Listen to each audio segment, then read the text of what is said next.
Aujourd'hui à 11h40. Bonjour François, Laurent Pernotte à l'appareil. J'espère que ça va bien. Je t'appelle car cette année, l'Espace Monte Cristo m'a invité pour une carte blanche dans le cadre de l'exposition Bête de scène. C'est super, je suis très content. J'espère que tu viendras filmer et je me ferai le plaisir de te présenter Fantasia, une pièce que tu connais pas, ainsi que Mononoke qui était présenté à l'Île-sur-la-Sorgue et plein d'autres pièces. J'espère que tu vas bien et on se voit très vite. Ciao.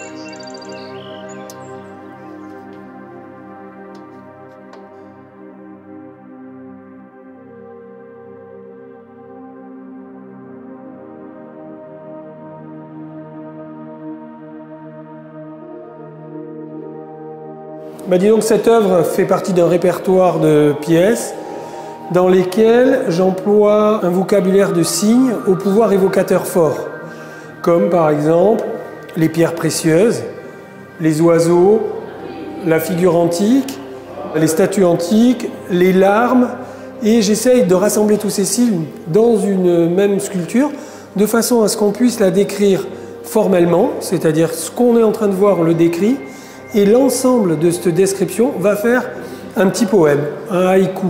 Par exemple, Lapi vole les perles précieuses de tristesse de l'Apollon. Ou après, on pourrait inverser.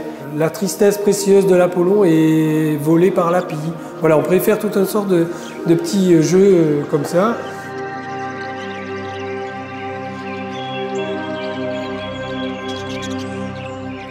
Chaque oiseau est autonome, c'est une pièce autonome.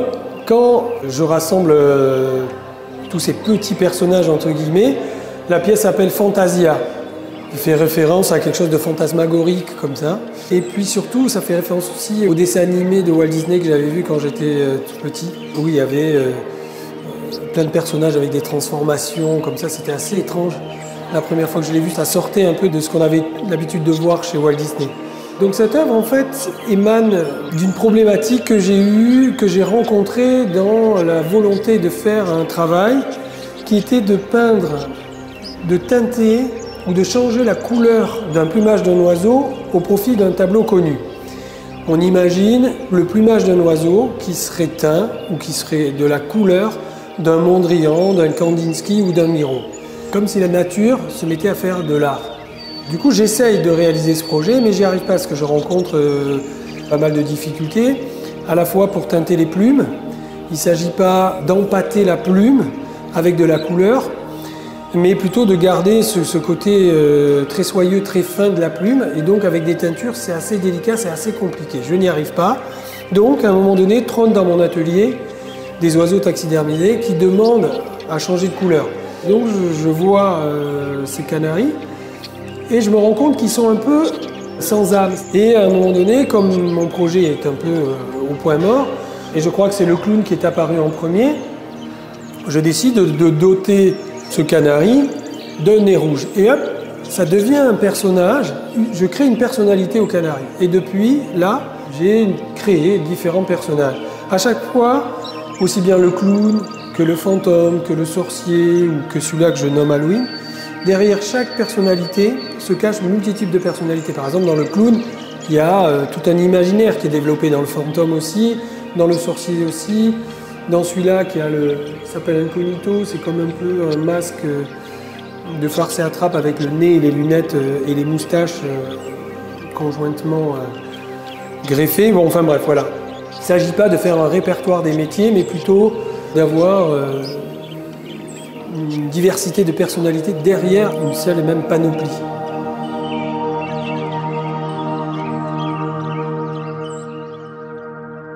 Donc cette œuvre s'appelle De marbre et d'or, et en fait ça va être le point de départ à toute la série de pièces que vous voyez ici, d'œuvres que vous voyez ici, où la figure de l'oiseau est assez présente.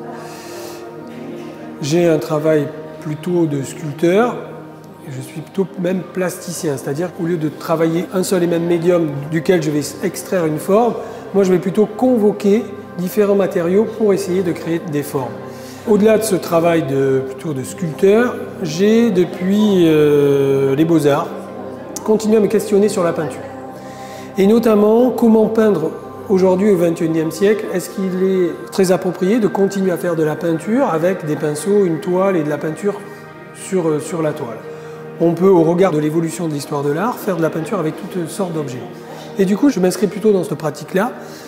Du coup, je convoque toute une série de matières, d'objets, qui vont faire sens dans un travail de peinture. Et par exemple, la référence à la peinture classique ou moderne ou contemporaine, l'accrochage au mur, qui est plutôt des caractéristiques de présentation de tableau, la coulure. Et je vais essayer d'organiser tous ces éléments-là de façon à ce que ce qu'on va percevoir va faire référence à la peinture et non à la sculpture, sans pour autant qu'il y ait aucune peinture de réalisée de ma part. Donc ça, c'est une peinture. Une seconde partie de mon travail qui est de matérialiser des évocations poétiques. Et donc j'ai fait correspondre ces deux pratiques, ce questionnement sur la peinture et l'évocation des idées poétiques. Et là, donc c'est pour ça que ce Mondrian, j'ai rajouté un petit oiseau qui pleure des larmes d'or. Et je me suis dit, si j'arrive à faire un Mondrian avec toutes sortes de matériaux, et en plus j'y ajoute un petit oiseau taxidermisé, et que ce petit oiseau taxidermisé fait partie du Mondrian, est-ce que je ne pourrais pas incruster le Mondrian dans cet oiseau? Ou est-ce que cet oiseau ne peut pas devenir le Mondrian? Et à partir de là est venue l'idée de changer la couleur des oiseaux au profit de tableaux connus. Comme si tel et tel oiseau avait la couleur d'un Mondrian, la couleur d'un Picasso ou le motif d'un Kandinsky.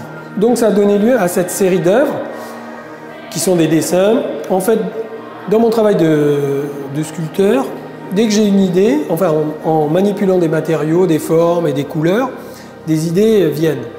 Et au fur et à mesure de l'évolution de la sculpture, d'autres idées arrivent et chaque idée en chasse une autre en gros. Donc dès qu'une idée me paraît intéressante, je la bloque sous forme de dessin. Donc on a des dessins d'évolution de la sculpture qui vont donner lieu plus tard à des sculptures elles-mêmes, ou pas d'ailleurs. Mais donc là, on voit les dessins de l'idée de colorer des oiseaux aux couleurs de tableaux connus. Et donc ça reprend l'iconographie des musées d'histoire naturelle, où là, par exemple, on voit la forme du toucan. Je fais des dessins au papier carbone, donc on a une uniformité du trait et de la couleur. Je découpe ensuite les oiseaux et derrière j'y mets une reproduction d'un tableau connu. Là on retrouve Soleil Delaunay, là on retrouve la forme du corbeau et une peinture de Kandinsky et là une peinture de Miro. J'ai fait ce même exercice sur toute une série de reproductions de tableaux et aussi bien de l'art classique que de l'art contemporain et même de la représentation de sculpture. Donc ça fonctionne aussi très bien.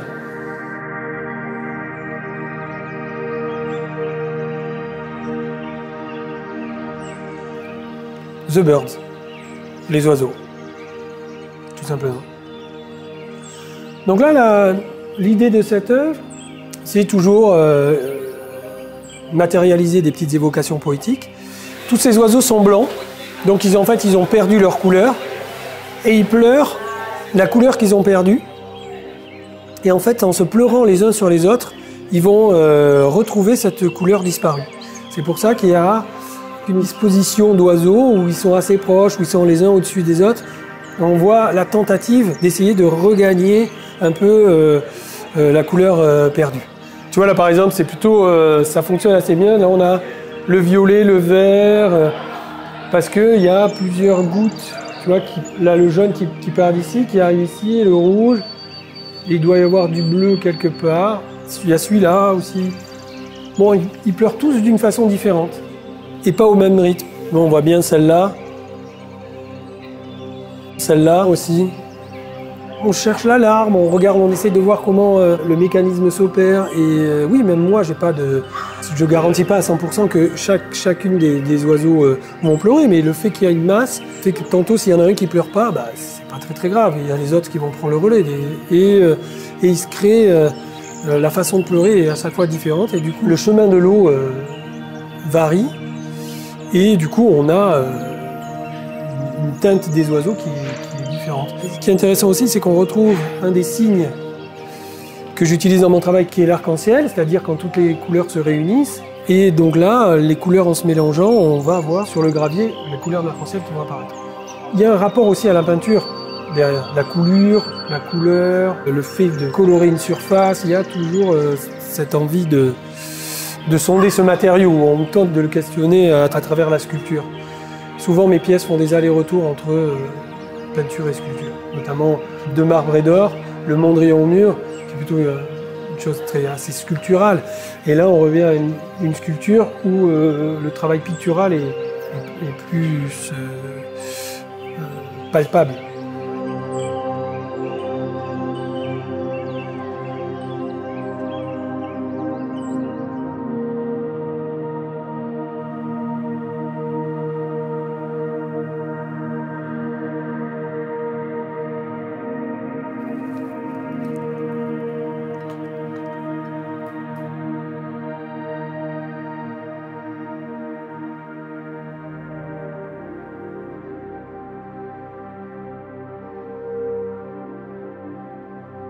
Alors, ce que j'ai changé depuis la première pièce qui a été présentée dans un bras de la Sorgue à la Villa d'Atrice, j'ai changé les cheveux de ces petites figures totémiques et j'y ai rajouté les yeux rouges. J'avais déjà cette volonté d'incruster des yeux rouges pour la première mouture qui avait été présentée pour bête de scène à la Villa d'Atrice. J'avais mis des pastilles réfléchissantes, mais en fait finalement ça n'allait pas. Pendant la fabrication, j'avais plus ou moins une idée plus ou moins vague de ce que j'allais faire.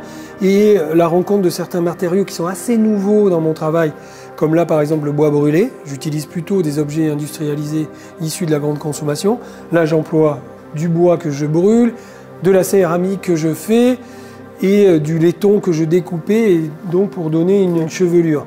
Donc j'étais dans un exercice plastique radicalement opposé à celui que j'ai l'habitude de faire. Donc il y avait une espèce de mise en danger comme ça d'une idée, d'une forme et d'un processus de travail et de résultats et qui au final ne me convenait pas. J'ai fait un pas en arrière en remettant dans cette œuvre des choses qui appartiennent au vocabulaire plastique que j'utilise habituellement, comme des objets industrialisés et notamment des tendeurs. Donc là, même si certains matériaux sont nouveaux dans mon approche, les tendeurs créent un lien direct entre une ancienne pratique et peut-être une nouvelle pratique.